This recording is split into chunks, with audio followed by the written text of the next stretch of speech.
हाँ, hello students. तो history की क्लास को आगे बढ़ाते हैं और today we will look on social religious reforms movement, क्योंकि सोशल रिलीजियस रिफॉर्म मूवमेंट्स भी नेशनलिज्म फॉर्मेशन में, इंडिया के नेशन बिल्डिंग में एक रोल रहा है सोशल रिलीजियस रिफॉर्म्स का। तो कैसा रोल रहा? तो the impact of western education led to a rational, humanitarian and scientific approach to life. Actually आप सबको पता है कि ब्रिटिशर्स ने इंग्लिश पढ़ाना शुरू किया, तो some of Indians are also go for the England to just study for their study purpose, अपने पढ़ाई के लिए कुछ भारतीय इंग्लैंड गए। तो वहाँ पर जाके जब उन्होंने देखा कि वहाँ पे सिस्टम क्या है, रेशनल है, तार्किक है, किसी भी चीज़ का एक तर्क निकालते हैं, एक रेशनल और ह्यूमैनिटेरियन अप्रोच है, मानवतावादी अप्रोच है। और इंडिया में देख रहे हैं कि लोगों के साथ अमानवीय व्यवहार किया जा रहा है। और दूसरा साइंटिफिक अप्रोच टू लाइफ, जीवन का एक वैज्ञानिक दृष्टिकोण होना चाहिए, ठीक है। बट हमारे यहाँ कोई वैज्ञानिक दृष्टिकोण नहीं था, और आज भी बहुत सारे ऐसे रिलीजियस ट्रेडिशन होते हैं जिसमें से कोई साइंटिफिक जो है अप्रोच नहीं होता है लाइफ को लेकर, बहुत सारे ऐसे होते हैं। खैर, तो उस समय क्या क्या तीन बातें थी जिसने लीड किया? एक मतलब वेस्टर्न एजुकेशन का इम्पैक्ट आया, और उससे रेशनल, ह्यूमैनिटेरियन एंड तो the impact of western education is lead to a rational, humanitarian and scientific approach to life. Okay, तो आगे देखेंगे। These movements fought for individual liberty and social equality. ये जो मूवमेंट लड़े गए, ठीक है, इसमें मोस्टली जो है इंडिविजुअल लिबर्टी की बात की गई, ठीक है, साथ ही साथ सोशल इक्वालिटी की बात की गई, सामाजिक समानता की बात की गई। क्योंकि at that time society was not equal, society was divided in the caste system, ठीक है, सोसाइटी कास्ट रिजिडिटी में डिवाइड है, ठीक है। तो what is the impact of this particular system? तो इसका इम्पैक्ट क्या हुआ अगर इस तरीके से जब मानवतावादी दृष्टिकोण आएगा, ह्यूमैनिटेरियन एस्पेक्ट लेके जो लोग आएंगे, तो कास्ट सिस्टम को क्या करेंगे? एबलाइज करेंगे। और जब कास्ट सिस्टम एबलाइज होगा तो इंडिया क्या होगा? एक साथ जुड़ेगा, लोग आपस में जुड़ेंगे, ठीक है, लोगों का आपस में जो है कि जुड़ाव बढ़ेगा, और that is also a common cementing force which can lead to the formation of Indian nationalism, ठीक है। इसके बाद हम देखेंगे कि इसके जो सबसे प्रमुख लीडर रहे हैं इंडिया में। अगर हम बात करें सबसे पहला व्यक्ति कौन है जो सोशियो रिलीजियस रिफॉर्म्स के बारे में बात करना शुरू किया, दैट वाज राजा राम मोहन रॉय।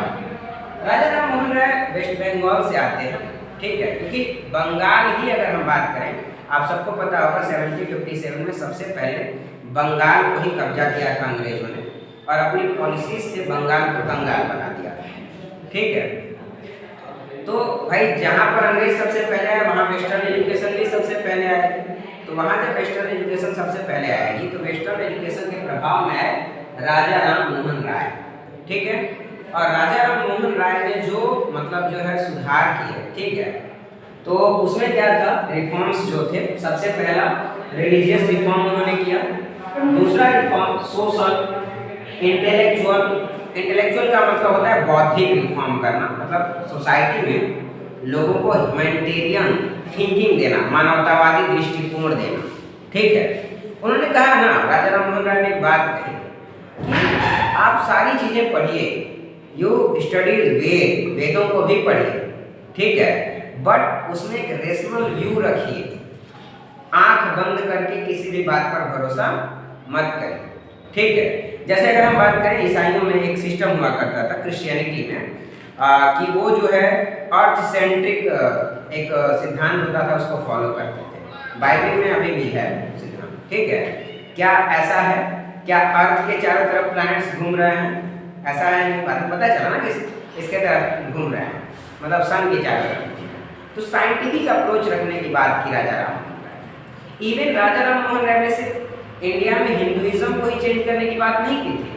उन्होंने कुरान पढ़ा, उन्होंने बाइबल पढ़ा, इनफैक्ट उन्होंने क्या किया, हिब्रू लैंग्वेज भी सीखी ताकि वो बाइबल न्यू टेस्टामेंट पढ़ सके और ओल्ड टेस्टामेंट पढ़ सके।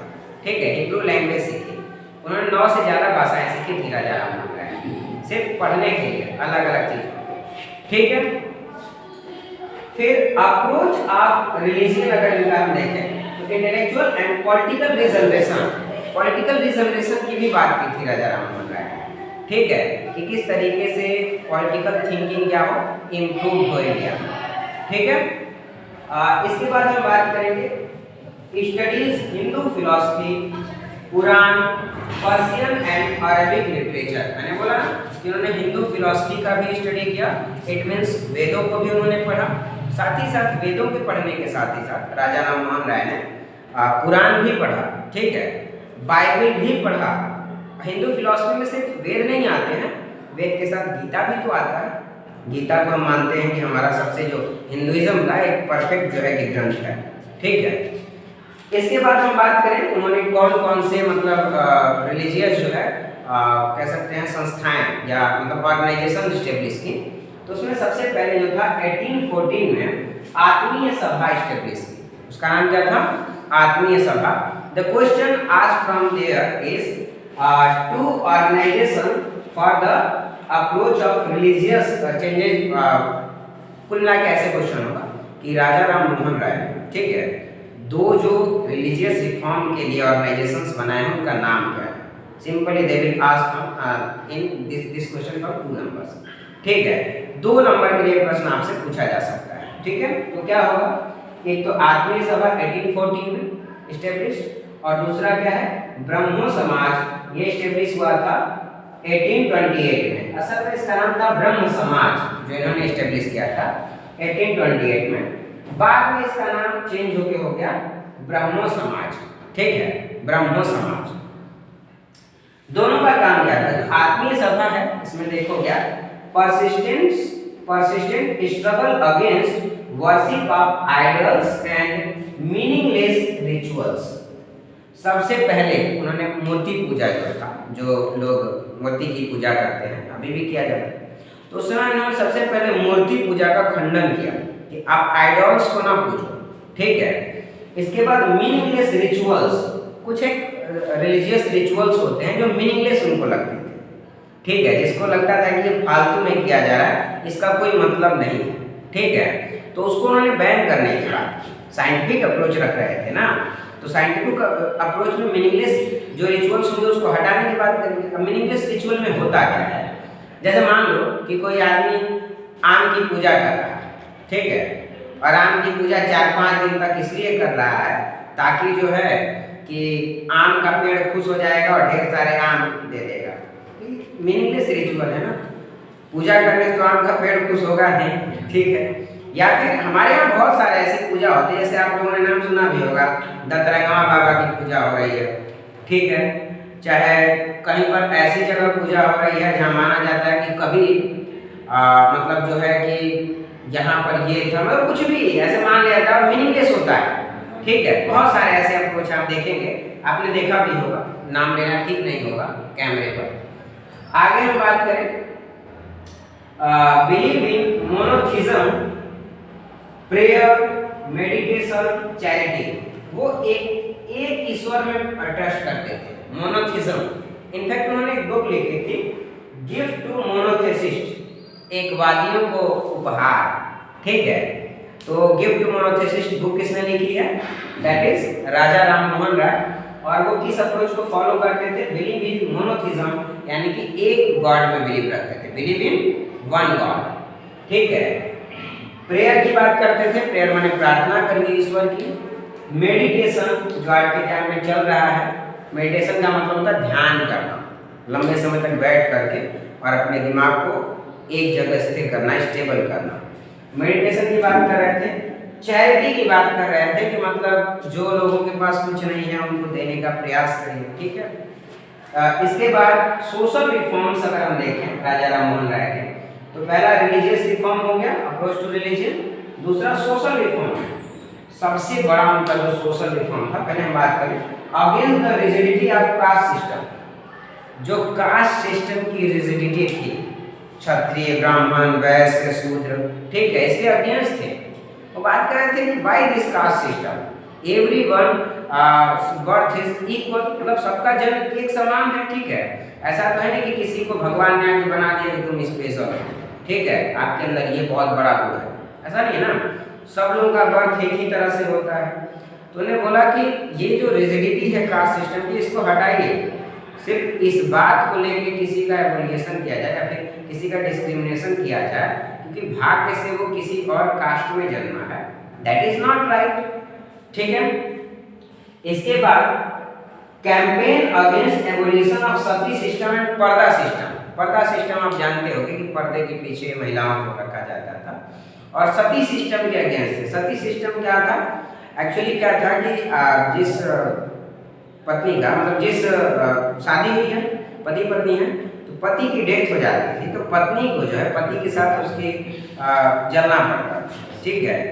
अब होता क्या था, सबसे बड़ी दिक्कत क्या थी कि ये होना चाहिए, खैर ये होना या नहीं होना वो अलग चीज़ है। 55 साल का पति है और पत्नी की उम्र है 28 साल, पति की डेथ हो गई, बुढ़ऊ तो मर गए, अब बची पत्नी 28 साल की, उसको बताओ जला दोगे ले जाके। मानवतावादी है, ह्यूमैनिटेरियन एस्पेक्ट है उस समय का। ये भी तो एक रिचुअल है ना, मीनिंगलेस रिचुअल था कि नहीं रिचुअल था, बताइए, मतलब मीनिंगलेस रिचुअल है। वो औरत जीना चाहती रही हो कि नहीं, जरूरी तो है ना कि सभी लोग सीता माता हो जाएंगे, ठीक है, हमारे पति के लिए हम मर जाएंगे, ऐसा तो है नहीं, ठीक है भाई। ऐसे कुछ लोग तो जरूर रहते होंगे कि ठीक है, I love my husband and I just want to die with him, ठीक है, मैं इनके साथ ही मर जाना चाहूँगा, ठीक है, कोई बात नहीं। बट जबरदस्ती किसी को चल चल चल चल चल जलना तो बेवकूफ़ी हुई ना, जबरदस्ती जाके जला दोगे किसी को, यार अजीब हाल है। सोचो कितना दर्द होता रहा होगा।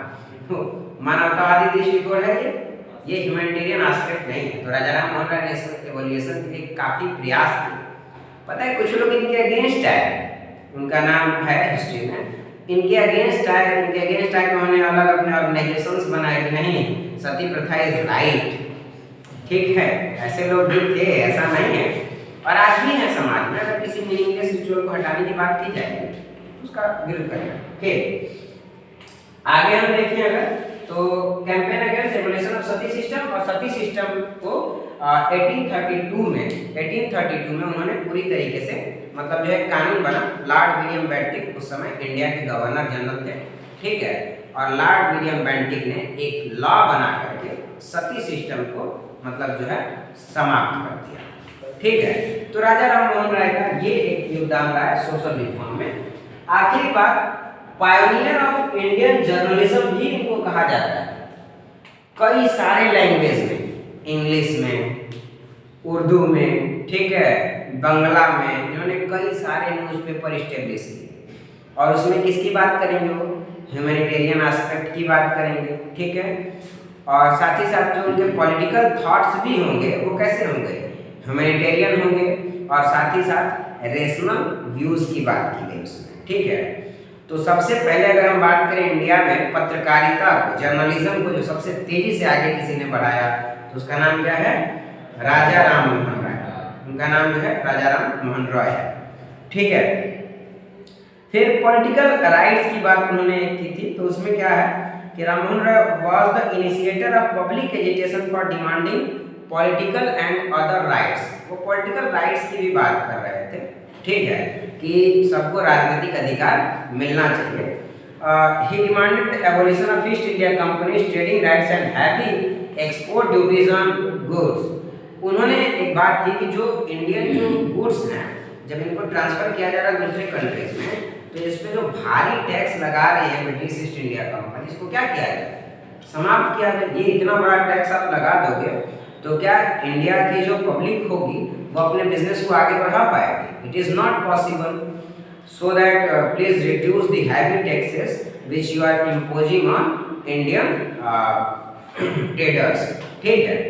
तो ये आज का आपका सोशल रिलीजियस रिफॉर्म में राजा राम मोहन राय का टॉपिक हो गया। Tomorrow we will learn about Jyotiba Phule and the role of press for the Indian nationalism.